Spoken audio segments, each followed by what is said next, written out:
Let's talk about how you can win money today. 25 bucks coming your way. It's so easy. Watch this. On this channel, my passion is helping DJs build their business and make money doing what they love. Unfortunately, there's so many DJs around the globe that don't get to this point. So today we reveal the top 4 reasons that most DJs don't end up making real money. Thanks for joining me, friends. Hey, we did it. The channel's been monetized. So as promised, I'm giving back to you to say thank you for the incredible support that's been pouring in every day. I'm so grateful. So from now on, every time I post a video, you right there at home, have a very good chance of winning 25 bucks sent right to your payment app of choice. It's super easy. You hardly have to do anything at all. I'm just gamifying this bitch. So stick around to the end of the video and find out how you can win money every single time I post a video. And hopefully it'll just make it more fun to learn. And we'll all take pride in building a community of DJs that are putting a high value on sharpening their skills to make more money doing what they love. All right, there are 4 reasons here, and they're all gonna have an overarching theme here. And you're gonna realize that the one thing that ties all of this together is a DJ who fails or doesn't make money focuses more inward than they do outward. What would you rather do? Play songs that you love to a crowd that couldn't care less about you? Or play songs that you're really not passionate about to a crowd who absolutely loves them?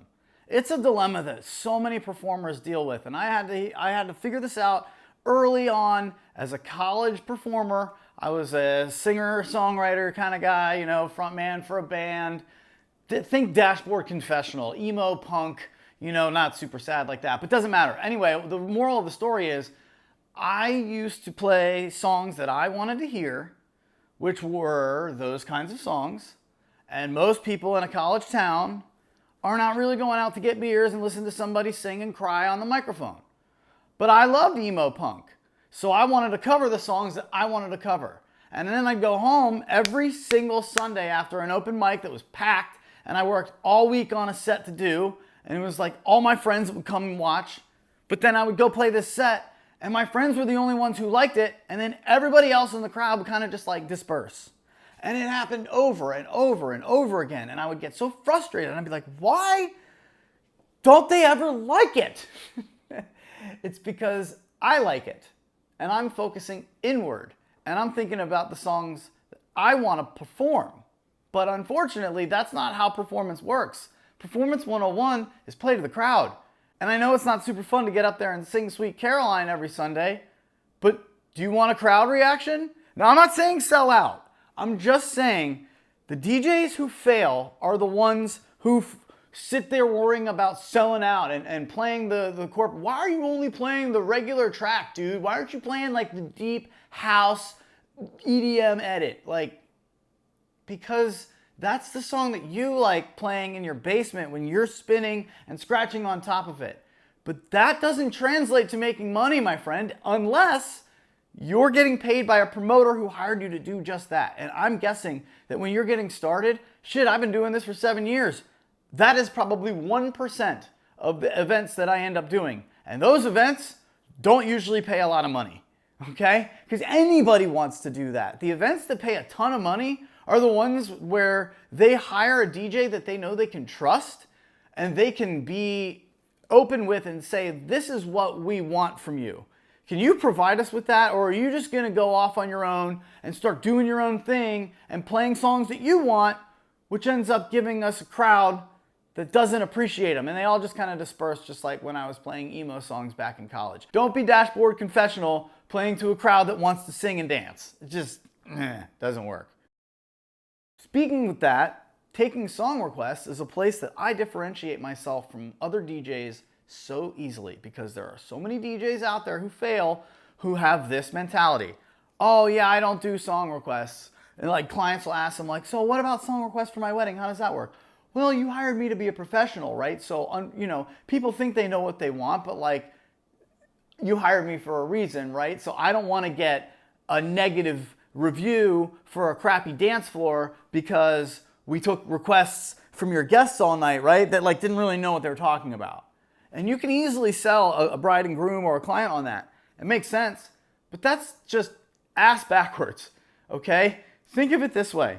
The crowd has the answers to the test, right? If we're playing to the crowd and you refuse to take requests, that is as arrogant to say as if a teacher who's about to administer a test to you came up to you and said, hey, you know what? I'd love to give you answers 10 and 15. Do you want to hear them? And you saying, no, I'm good, I studied. The teacher would be like, are you sure? Like, I wrote the test. I'm happy to give you the answer. Like 15 and 10, I got them right here. Do you want to see them? And you're just like, no. Trust me. Thank you. I'm the professional. I studied for this for like my whole life. I think I'm going to know what to do when 10 and 15 comes up. Like, dude, what an ass. That's basically what's happening. The crowd is telling you what they want. And you're out here saying, nah, I'm good.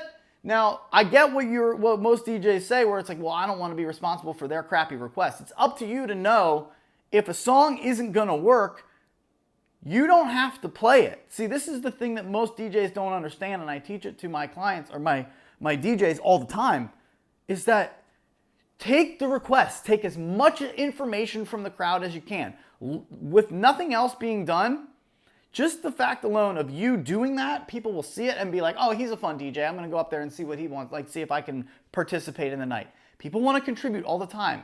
So they're going to come up and they're going to see you're fun and you're cool. And you're going to have talked to the bride and groom way ahead of time. The people who are paying you a lot of money to keep this vibe within this box. We want this style. We don't want this. Keep it within that. And you're like, cool. But that doesn't mean we don't have to take requests, right? So we're taking requests, we're listening to what people want, and when it fits in the box, awesome. But when it doesn't, it's so easy to be like, oh man, I love the wobble. The bride and groom unfortunately said no line dances tonight, right? So we know, I can't do the wobble. So I'm like, well, I love the wobble. You know what? Maybe not tonight. I don't know if that's going to work for tonight, but let's do this. Come on over here. Let's pick a song together. What about this or this or this? And you just give them 3 choices that you know are going to fit within the box. And they're either going to say, oh, okay, yeah, that makes sense. Or, oh, okay, all right, no, that's okay. I just really want to hear the wobble, but maybe I'll think of something else. And then they'll walk away. But at least they're going to feel heard. And you can be like, seriously, if you think of something else, you come back up here. I got you. You know, you can keep them within the box. You can keep everything else outside of it, without repelling everything. I say throw a wide net out there. Give me all the answers to the test. Because at the end of the night, I make a lot of money by playing to all of you. I learned in college, I'm not here to play to a crappy crowd and people who don't appreciate what I'm putting out here and then leave me bad reviews. That's not what I'm here for. Just because I got to play the songs that I want, did that really matter? Did that help my business? No. And you go home miserable every time because you played your dashboard confessional and nobody else liked it. Well, how'd that work out for you, young Adam? Not really well. Lots of tears on a Sunday night. DJs are looking inward more than outward on the microphone. When you crack the mic, that's an industry term from the radio, when you hit on your microphone, you better have a reason for what you're saying. And I want you to use this question as a barometer every single time you pick up a microphone. Does this need to be said? Does what I'm about to be doing need to be done? Is what about to come out of my mouth necessary, or am I doing this just because I feel like it? And I gotta tell you, man, even myself, I catch myself all the time. A lot of times I'll ask myself that question just as a quick check before I say anything. Should I be saying this? Or just, do I need to be saying this? You know what? Nah. You'll see it. If you go back and watch my Echo Stage performance, there is a moment on there where I'm literally like, nah, I don't need it. Doesn't need it. Because I feel like saying something. But you know what? The crowd is doing exactly what I want them to be doing right now. Don't mess with it. If it ain't broke, don't fix it. Leave the microphone off. Less is more. But so many DJs are like, oh man, they're going nuts. Yeah, what's up? Yo, DJ Lucio. I mean, they start yelling stupid shit. And that actually kills the vibe. Nobody wants that. And I actually use this as a sales pitch on so many of my calls to like brides and grooms or corporate events. I'm like, and you can absolutely trust me that I'm not going to be that DJ on the microphone like, yeah, DJ Lucio. And they laugh every time. They're like, God, please don't. And I'm like, you got it, of course. But I will make professional announcements and let everybody know where they need to be. If there's anything that you need to, get through to the guests, feel free to come to the microphone and I'll get it through to them professionally. And they're just like, awesome. I love this guy. See what I'm talking about? I'm thinking outward instead of inward. I'm using that microphone as a tool, not as a prop, right? You got this. All right, the last one is mindset. Think about this. Most people are this way, and it's not just DJs, but they refuse to ask for help. And mindset for DJs is the fourth place where I really think most DJs who fail are really lacking in this point. Take me, for example. I'm out here giving out all this information, 7 years of experience, over 400 weddings, 6 years of six-figure income every single year. The first year was the only year I didn't, just because I was getting started, and I think I started in like October and made like 50 grand. Dude, I'm telling you, I'm slaying it over here. But you know what? Only like 3 people have reached out to me for consultations. I don't make them super public because I'm not here to sell you for anything. But there's not a lot of people who are like, hey man, you seem like you know what you're talking about. Do you think maybe like you could help me do that? I don't see a lot of those comments. But the few who do, they're the ones who freaking, boom, they fly. I can't wait. Rasmus, I see you, buddy. I'm coming for you in August. 5 lessons coming up. Be ready to rock, dude. We're doing MC training. And this is not just a pitch for me. I had to take a consultation call when I was doing music production in Nashville. I had no idea how to break into Nashville. But I was like, you know what? I shouldn't have an ego about this and think that I can just come into a city where millions of people are trying to do the exact same thing and just like, I'm going to have the edge over anyone. Hell no. I actually found somebody who was very prominent in the industry who was willing to do a consultation with me. Cost me $100 for an hour. And after that hour, I got off that phone feeling like I actually knew what I was talking about. I had a plan. I knew where I was going to go. I had somebody I could consult with and talk to if I ever needed help.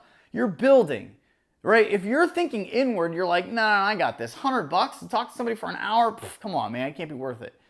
To me, it's like, if that gets me anything, even just the peace of mind of knowing where I'm going is the right direction, isn't that worth like $100? And I don't even charge that. I mean, just so you know, I do charge $50 for a 30-minute lesson going over whatever it is in the DJ realm that you feel like you have a hole in. Most people, it's MC training. But if you want to work on something, I'll do that with you. For sure. 30 minutes and then 5 minutes for questions afterwards. And then I'm there to consult with throughout the week. Shoot me questions on email and stuff. Like, I'm here to help. But if you've got an inward mindset and you're just like, I got it. I'll watch the videos, but I'm not going to subscribe. I'm not going to take part in the contest coming up. I'm about to learn about how I can win $25. I probably won't end up winning. That's an inward way of thinking. Outward. Start thinking about how you can rely on other people. You can rely on the crowd to give you a quality request. I can't tell you how many times somebody has come up to me and been like, hey, can you play this? And I'm like, what is that? And they're like, I know, but trust me on this one. It's the bride's favorite song. And I'm like, is it a banger? Like, I start testing them and they're like, oh yeah, we were like rocking out to this the entire bachelorette party. Like, I'm telling you right now, like, we're all going to go nuts if you play it. If somebody says that to me, 100% I'm playing that song. I'm playing that song. And if you don't take requests, you're missing out on that. But I'm thinking outward. I'm like, oh, of course, I'm going to give them that fun moment that they didn't even see coming because she didn't put it on the request list. But her friend came over and told me to play X. And I play X. And everyone runs over to the bride and she's like, ah! And it's this awesome moment. Because you're thinking outward. You're thinking about what the crowd wants. Not playing what I want. Trust me, that moment isn't happening if I fire off Dashboard Confessional. Let's talk about how you can win money today. $25 coming your way. It's so easy. Watch this. For fun, you have to be subscribed to this channel to be eligible for any of the giveaways that I'm doing. So just knock that out, subscribe, done. All you have to do is leave a comment on this video and any other video that I do in the future. I'm doing this from here on out. All right, so leave a comment on this video. Number 3, you have to go like somebody else's video.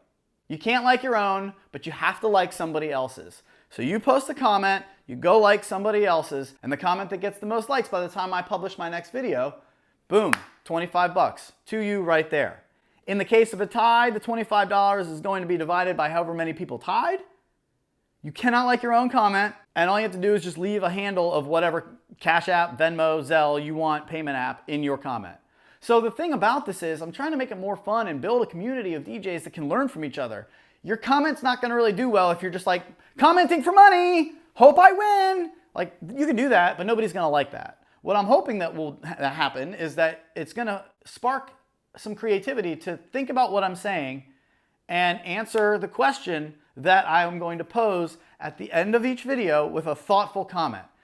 The question that I'm going to pose to you is, would you rather play songs that you're passionate about to a crowd who doesn't necessarily care about those songs, or play songs that you don't necessarily care about to a crowd who absolutely loves them? What's your thought?